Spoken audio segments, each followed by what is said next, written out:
Did a major political event just collapse under its own weight? And what does that reveal about the bigger picture behind the scenes?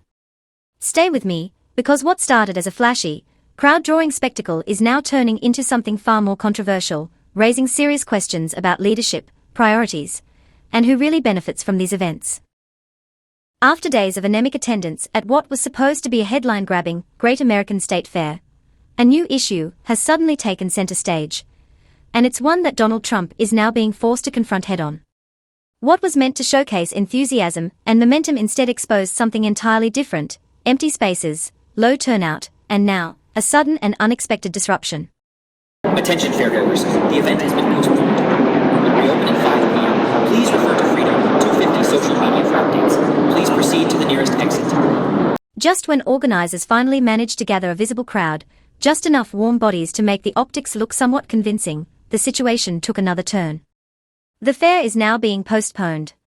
On the surface, that might sound like a responsible decision, especially given the circumstances.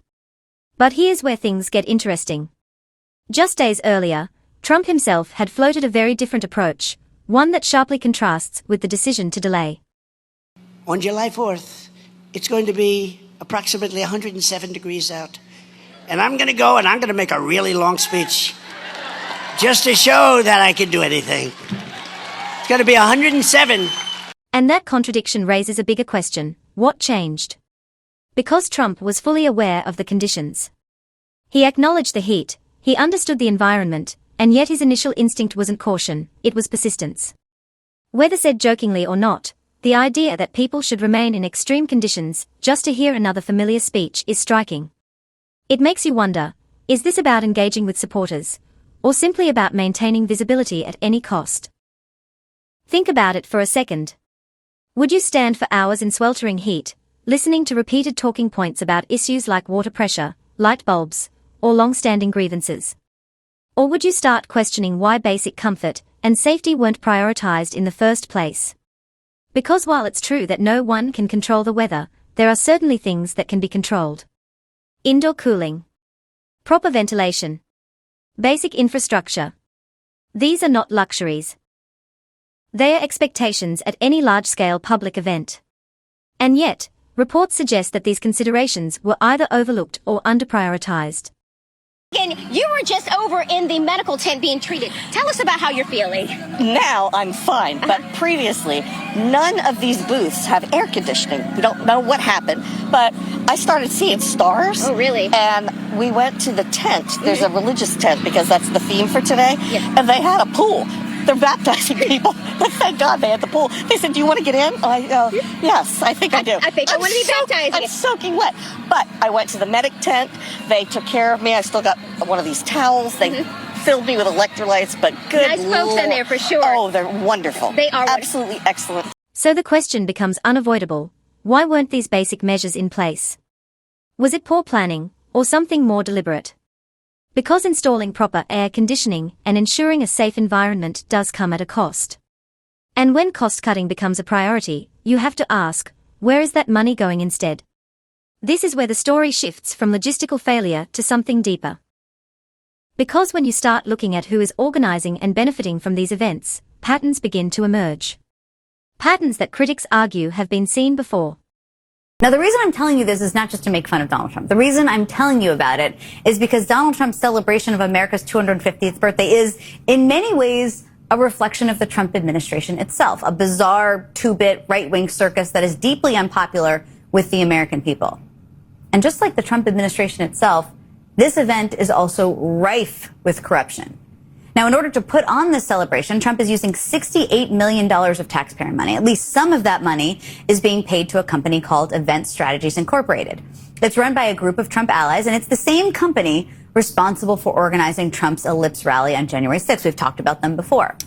We don't know how responsible they are for the $68 million of your tax dollars going towards this event, but so far, that money has paid for a janky Ferris wheel plagued by power outages, a couple of tents with chairs in them, a Temu version of Trump's planned arch, which appears to be falling apart and seems like it's being held together with a slapdash sealant job, and of course some bizarre entertainment, half of which seems to just be Trump officials sitting on stage basically filling the time. So how much of that $68 million actually went to the State Fair, and how much to Event Strategies Incorporated did they get to keep for themselves? Well, we don't actually know right now. The New York Times reached out to Event Strategies Incorporated, who declined to tell them how much money they are being paid. They later said the firm was making a profit of 3.5% on that payment. Wish we could see what that meant. And the Trump-backed organization running the event declined to say how much the events thus far have actually been to put on in total. But it actually gets worse, because that $68 million in taxpayer money is not the only money going to this event. Trump's organization also solicited donations to help pay for this half-assed celebration. And a new report released today by Congressman Jared Huffman alleges that some of those donors were misled about where their money was actually going. There's a recurring theme that keeps surfacing, one where loyalty seems to outweigh competence, where connections matter more than qualifications. And if you've been following closely, you might recall another name tied to similar discussions, John Cafaro. Now we've found out about another no-bid contract to another firm. This one, according to the New York Times, is tied to one of Donald Trump's neighbors. Green Water Services was paid $1.7 million to install a water purification system earlier this spring. Funny name. The firm is tied to a man named John J. Carafo. He lives down the road from Mar-a-Lago and was once involved in a very public scandal in the early 2000s when he pleaded guilty to conspiracy to bribe a member of Congress. He didn't respond to the New York Times request for comment this time around, nor did his firm. When it comes to Donald Trump, he's spent his money above board, technically speaking, Carafo has, in donations to Trump causes and campaigns dating back at least 10 years, earning him praise from the president, who's called him a, quote, fantastic man. And just maybe a lucrative contract for a job not so well done, maybe? Now, at first glance, projects like renovations or large-scale events can be framed as efforts to improve infrastructure or enhance public spaces. But skeptics argue that beneath that surface lies a different motive. One where taxpayer money flows toward a select group of insiders, often without competitive bidding or transparent processes. And that brings us to one of the most controversial aspects of this entire situation. The idea that contracts are awarded not based on merit or expertise, but on allegiance. That decisions are driven not by what's best for the public, but by who stands closest to power. Ask yourself this. If qualifications were truly the priority, would these same individuals consistently be chosen? Or would the process look very different? Because when you remove competition, when you eliminate accountability, you create an environment where outcomes become secondary. The focus shifts away from quality and toward profit. And that's where critics draw a hard line, arguing that this isn't just mismanagement, it's a system designed to reward loyalty above all else. So now, as the fair struggles to regain momentum, what remains is a growing sense of skepticism. Tonight, some supporters may still show up. They'll walk through the booths, explore the displays, maybe even enjoy the atmosphere. But the bigger question lingers in the background. Who is this event really for? Is it for the attendees, hoping for a meaningful experience?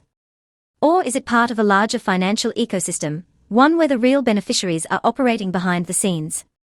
Because when you look at the bigger picture, it becomes harder to ignore the possibility that events like these serve multiple purposes. Not just public engagement, but also financial opportunity for a very specific group of people. And that leads us to the most important question of all. Who ultimately pays the price? If public funds are involved, then the answer is clear. It's the taxpayers. It's the everyday citizens who expect transparency, accountability, and value in return for their money. So as this story continues to unfold, one thing is certain, this isn't just about a postponed fair. It's about trust. It's about priorities. And it's about understanding where the line is drawn between leadership and self-interest. What do you think? Is this simply a case of poor planning under difficult conditions, or does it point to a deeper, more systemic issue? Drop your thoughts in the comments below. I read every single one, and your perspective matters more than ever on topics like this. If you found this breakdown insightful, make sure to hit that like button, subscribe for more in-depth political analysis, and share this video so more people can join the conversation. The more informed we are, the stronger the discussion becomes. Thanks for watching, and I'll see you in the next one.